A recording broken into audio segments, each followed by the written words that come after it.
Alright, last episode of the day. It's identity theft after death. Alright, so there's something called the death master file, which they use, and it contains more than 89 million people's records, containing the name, social security number, date of birth, date of death, zip code, blah blah blah blah blah blah blah. That's been died in America since the database's inception in the 1980s. The Death Master File was first set up in response to a lawsuit filed pursuant to the Freedom of Information Act. The federal government sells the list, and it can be found available, often free, for many different websites, and now obviously on the dark web.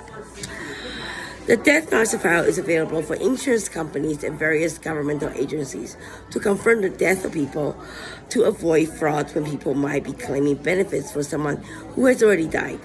It also can be used by credit card companies to verify someone's applying for credit card using someone else's name who has died.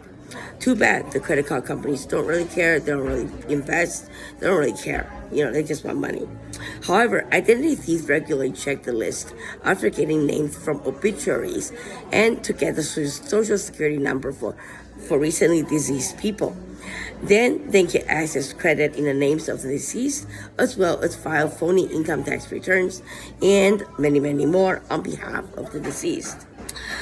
When the Congress finally was able to reach a budget agreement and stop the federal shutdown in the early 2024 in the U.S., a part of the new budget law included removing public access to the Death Master File.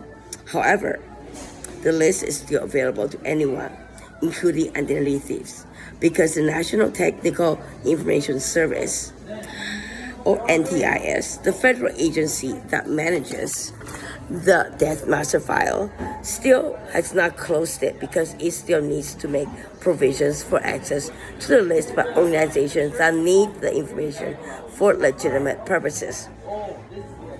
And this book was 10 years ago, so imagine what's now.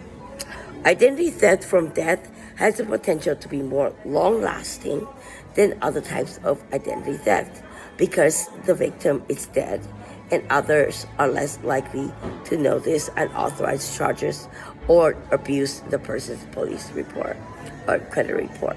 Thank you. Take care. Have a great night.